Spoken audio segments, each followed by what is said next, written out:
After you guys said that in the press conference, I went back and watched There's it. some situations that don't show up very often in college football, but woo! Man, oh man, we got some big-time drama on our hands involving two of the best teams and two of the best coaches in the country, Dan Lanning and the Oregon Ducks and Kirby Smart and the Georgia Bulldogs. Here is the really, and I mean really interesting thing about this. I've seen a good amount of people that are pissed off at Kirby Smart. They're not too big of fans of what he did. However, on the flip side, a lot of people are clapping it up for Dan Lanning and applauding him. We got a lot to talk about and get into. Strap in, buckle up, get you a snack, get you a popcorn, get your favorite meal you like to eat when you watch a video, because trust me, I do the same thing. But all right, Matt, blah, blah, blah, shut the crap up. Now, without further ado, let's get into it.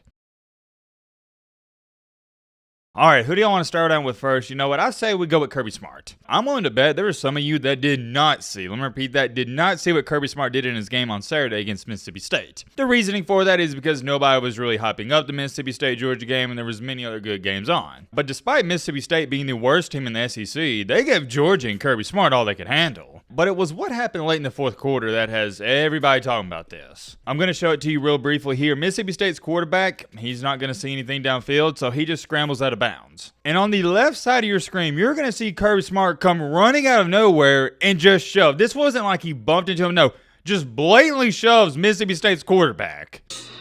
A little hit there from Yeah, you saw it. What? I mean, when I first saw that, and even now, I couldn't believe it. I was like, what? There's no way. Kirby Smart, what are you doing? What are you thinking? I was trying to think back to it, but I have never seen an incident like this where a head coach shoved an opposing team, not just quarterback, but player like this. And what's even more bizarre about it is the ref didn't even throw a penalty flag. And as where it stands today, there's still people clamoring about it, tweeting out to the SEC saying, yo, why haven't y'all done anything about this? And I understand it. And I watched this clip over and over and over. I probably watched it at this point in time at least 100 times. The reasoning for that is because I was trying to give Kirby Smart the benefit of the doubt and at least find an explanation for this. And what I mean by that is maybe he thought this was one of his coaches. Maybe he thought it was one of his own players, something like that. And what it looks like to me is Kirby was either trying to yell at the ref, trying to yell at one of his players, the guy calling the plays, something like that. And as he was going to yell at somebody, whoever wound up being, it really doesn't matter, that quarterback from Mississippi State got in his way, so he just shoved him to get out of the way. Yet again, that's me trying to come up with a reasoning behind that, but it doesn't excuse what he did, not even to the slightest. You still shoved an opposing team's player. And what blows my mind even more is, yet again, the ref standing right there. How is that not a 15-yard penalty? Since the incident transpired, Kirby Smart has recently came out and responded to it, and here's what he had to say. Van Buren himself.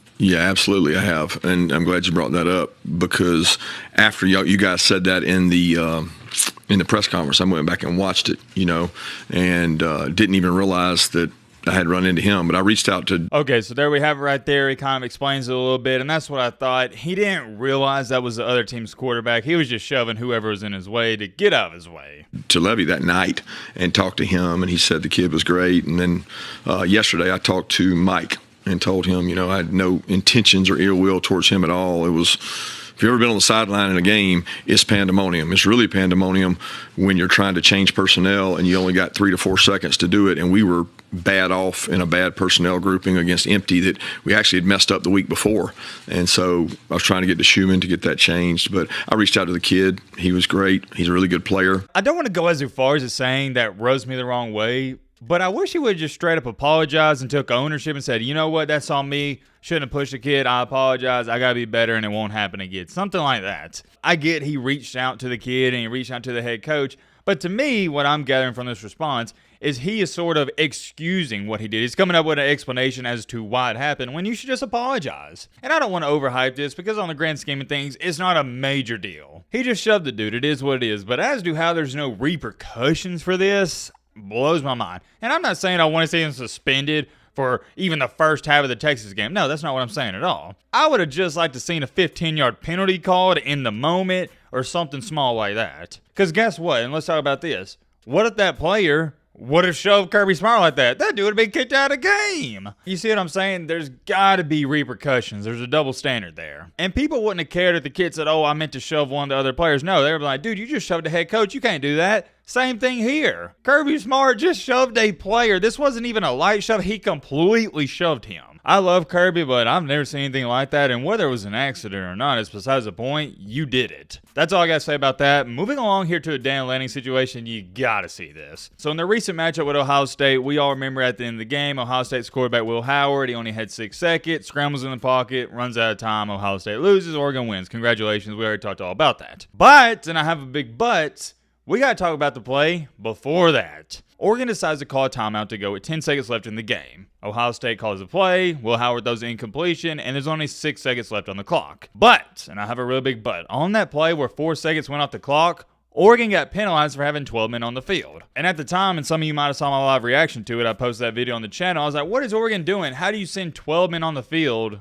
after a timeout? Well, come to find out, there's a new, I don't want to call it a conspiracy theory, but just a theory going around that Dan Lanning and Oregon did it on purpose. Because they essentially traded 5 yards for 4 seconds, and it turned out in their favor. And everybody's been wondering since that game, man, I wonder if Dan Lanning did that on purpose. He had to do it on purpose, and yada, yada, yada. Well, finally, he was asked about it, and here's what he had to say.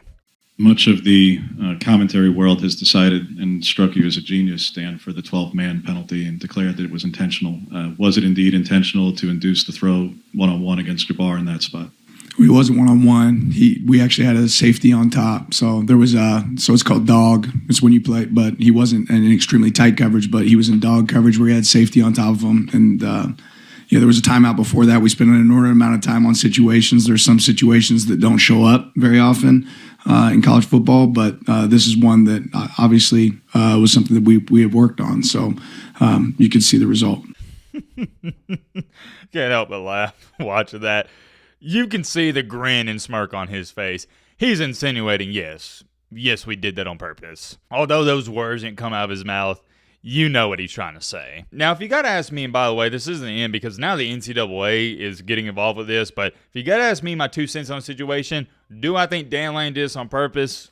No, I do not. That's just how I feel, and it's close. I'm like 49, 51%. 49%, I do think he did it on purpose. 51%, I don't think he did it on purpose. I don't buy it, and I understand you guys want to believe it because it worked out and you can label a man as a genius. But to me, it looked like the Oregon defense was just straight up confused when they were walking back out there. And if that was the case, and I don't really know the rules on this, but I'm just asking, and maybe some of y'all know this, if it's only 5 yards for having 12 men on the field, wouldn't it be 5 yards if you had 13, 14, 15 men on the field? You see what I'm saying? So at that point in time, why not send out 16 guys? I just don't buy it, but like I said, it's close. I wouldn't be shocked if Dan Lanning did do it on purpose. I'll give you a good analogy and example. It is the equivalent to banking in a 3 in basketball, and everybody's like, did you call bank? And you just shrug your shoulders like Michael Jordan. You're like, hey man, it is what it is. I ain't saying I called bank, but yeah, it went in. There's more to this though. Take a look at this. The NCAA is examining the rule loophole Oregon used versus Ohio State, intentionally having 12 men on the field. So let's take a look at this. Let me show you what the NCAA is doing about it. After Lanning admitted to the penalty being intentional, the move hasn't sat right with the NCAA or many fans outside of Eugene. The NCAA is trying to figure out a way to ensure the tactic doesn't become commonplace in college football. Quote unquote, Oregon coaches exploited a loophole in the rulebook and it could result in in-season action from the NCAA. Steve Shaw, the NCAA secretary rules editor, told Yahoo Sports,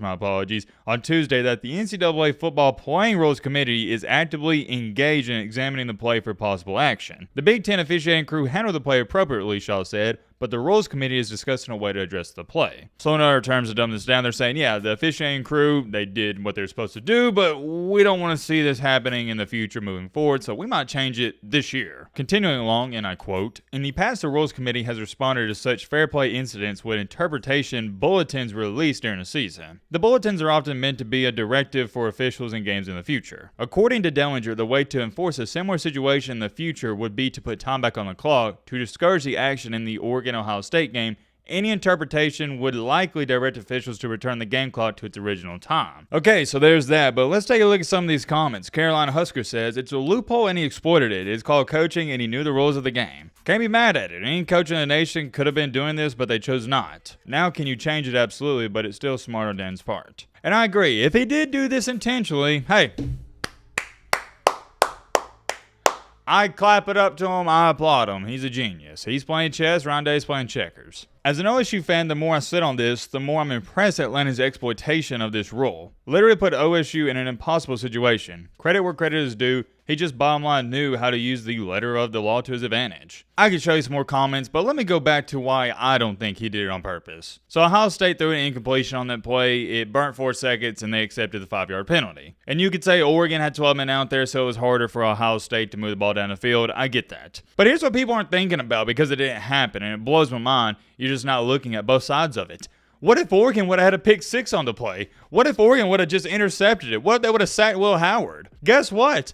That would have ended the game for him. But since they had 12 men on the field, it wouldn't have. That's why he didn't do it on purpose. And for all the people in the comments saying, man, I can't believe I haven't seen any other coaches do this before, because it's not smart. And then what about this? On that last play, what if Will Howard throws a quick 5-yard out route and Ohio State's in field goal position to win the game with 1 to 2 seconds left on the clock? That 5-yard penalty actually comes back to bite you in the butt. People are only applauding this and they think it's genius because it worked out. I'm telling you, he didn't do this on purpose. From a logical standpoint, it doesn't make sense as to why you do this on purpose. And you could say it was a quote-unquote calculated risk, and I'm not mad at that. That's my standpoint on it, but I'm very curious. Let me know your thoughts on all this down below. But Roman.